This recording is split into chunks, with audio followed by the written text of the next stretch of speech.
préparez-vous parce qu'on va réveiller quelque chose de douloureux en vous. Une situation dont vous n'êtes absolument pas fier et où vous vous êtes senti très lâche. Vous allez vous rappeler de cette fois où vous êtes resté figé à cause de la peur. Vous aviez envie de le faire, mais votre cerveau a écouté la peur qui lui murmurait énormément d'excuses pour justifier votre inaction. Il vous suffisait d'aller parler à cette fille qui vous plaisait, de lancer ce projet, de prendre la parole devant ces dizaines de personnes ou d'agir lorsque votre ami avait besoin de votre aide. Vous aviez juste à vous faire confiance et à y aller. Mais vous êtes resté là, sans rien faire. Et au moment où l'opportunité que vous aviez de faire quelque chose a disparu, c'est presque de la colère et du dégoût pour vous-même qui a remplacé la peur paralysante que vous ressentiez.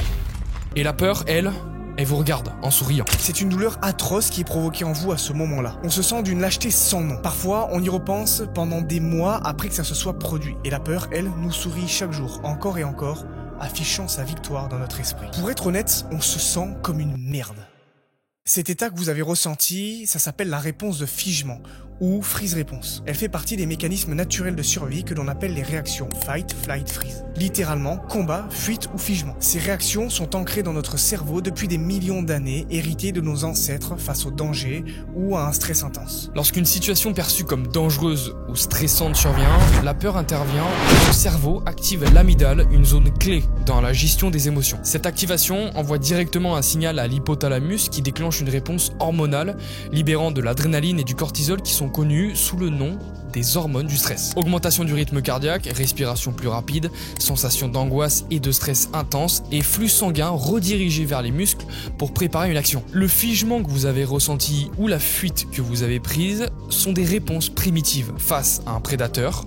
Rester immobile, augmenter les chances de ne pas être repéré et fuir dans sa direction opposée pouvait permettre de s'en sortir. Voilà ce que notre cerveau reptilien y comprend. Aujourd'hui, ces mécanismes, ils se déclenchent parfois de manière inadaptée face à des situations sociales ou émotionnelles intenses, comme celles que vous avez peut-être déjà vécues. Mais alors, est-ce que cela signifie que vous êtes condamné à revivre ce qui vous est arrivé à chaque fois que vous serez confronté à des situations de stress intense? Êtes-vous condamné à être l'esclave de la peur qui se satisfait de vous écraser? Est-ce que le courage est un privilège réservé à une poignée de personnes, celles qui semblent affronter le danger avec sang-froid naturellement? Absolument pas. Le courage n'est pas un don inné. C'est un véritable muscle psychologique que l'on peut entraîner, renforcer et sculpter avec le temps et l'effort. Et comme pour n'importe quel muscle, il faut l'exposer à l'effort et à la contrainte pour qu'il se développe. Imaginez une salle de sport du courage. Ce ne sont pas des poids ou des machines à l'intérieur, mais des situations où vous faites face à votre peur. Plus vous vous exposez à ce qui vous terrifie, plus ce muscle se renforce. Au début, ça tremble et c'est difficile. Vous sentez cette même tension dans vos jambes, ce nœud dans votre estomac. Des palpitations fortes et une forte angoisse. Mais petit à petit, au fur et à mesure que vous avancez, que vous entraînez, le mouvement il devient de plus en plus fluide et beaucoup plus naturel. Vous n'êtes plus figé ou en fuite. Ce qui semblait insurmontable hier devient aujourd'hui une étape difficile, désagréable, mais pas insurmontable. Avec l'entraînement de votre esprit, vous faites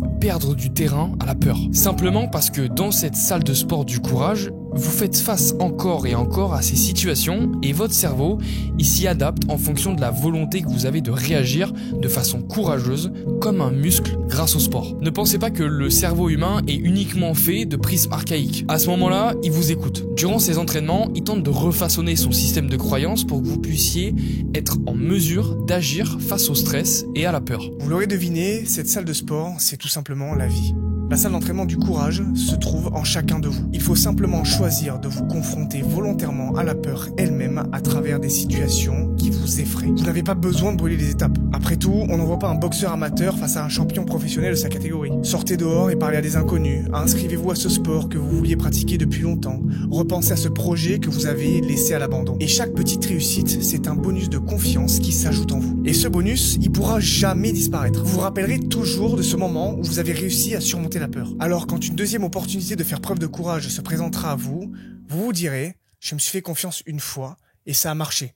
Alors pourquoi pas une deuxième fois? Plus votre muscle du courage il progresse au fur et à mesure des contraintes que vous lui demandez d'affronter, plus il sera capable de se confronter à des situations encore plus intenses. Vous commencez doucement à vous conditionner et à être en pleine possession de vos moyens face au stress. Agir sous la pression de la peur, c'est une situation qui n'est plus du tout inconnue pour vous. Alors vous pouvez passer à l'étape supérieure. Et en fait, à ce moment-là, vous vous rendrez compte que la peur n'est qu'une anticipation fictive créée de toutes pièces par votre putain de cerveau. C'est une situation qui n'est pas arrivée et qui n'arrivera probablement jamais. Votre cerveau, il amplifie le négatif par biais de survie. En général, ce que nous percevons comme stressant se révèle être finalement beaucoup moins intense que ce qu'on imaginait. Arrivé à cette étape, à chaque fois que quelque chose vous fait peur, vous devez être capable de vous rappeler que cette peur n'est qu'une projection d'une situation fictive orchestrée par les biais de survie de votre cerveau humain. Vous avez enfin compris que l'ennemi n'est pas extérieur, que ce n'est pas la personne que vous redoutez de confronter, que ce n'est pas non plus le projet qui semble colossal, ni même l'échec qui paraît inévitable. Vous avez réalisé que l'ennemi véritable se cache dans vos anticipations, dans le scénario que votre esprit construit pour vous protéger ou plutôt pour vous limiter. Le courage, ce n'est pas l'absence de peur, c'est l'acceptation de cette peur et avancer malgré elle. C'est la prise de conscience que vos pensées ne sont que des constructions et des illusions parfois amplifiées par l'incertitude. Mais la réalité, c'est qu'elles ne se sont pas encore produites, ces situations. Vous pouvez absolument devenir l'architecte de cette réalité. Il vous suffit de prendre la décision de choisir la forme que devrait prendre cette réalité selon votre volonté réelle, pas selon vos peurs. Chaque pas vers l'inconnu, chaque parole prononcée avec la gorge nouée, chaque décision prise alors que la peur vous hurlait de reculer, ce sont autant de briques que vous ajoutez à l'édifice de votre courage. À chaque action, vous façonnez une version de vous-même qui n'a plus peur d'avoir peur. Parce qu'au fond, ce n'est pas la peur le véritable obstacle, mais votre relation avec elle. Vous pouvez choisir de la fuir, ou alors vous pouvez choisir de l'apprivoiser et de l'utiliser comme un signal de moment de courage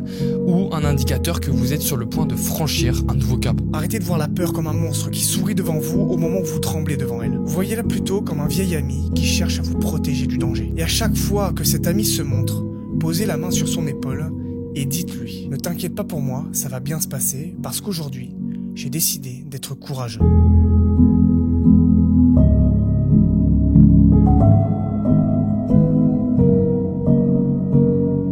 Merci pour votre attention. N'hésitez surtout pas à rejoindre notre groupe Discord qui se trouve en description pour qu'on puisse créer une armée de gens déterminés. Si cette vidéo a fait sens pour vous, n'hésitez pas à la liker, à la commenter pour qu'on discute et à vous abonner pour rejoindre la communauté. En attendant, poursuivez votre version 2.0 et au lieu de le rêver,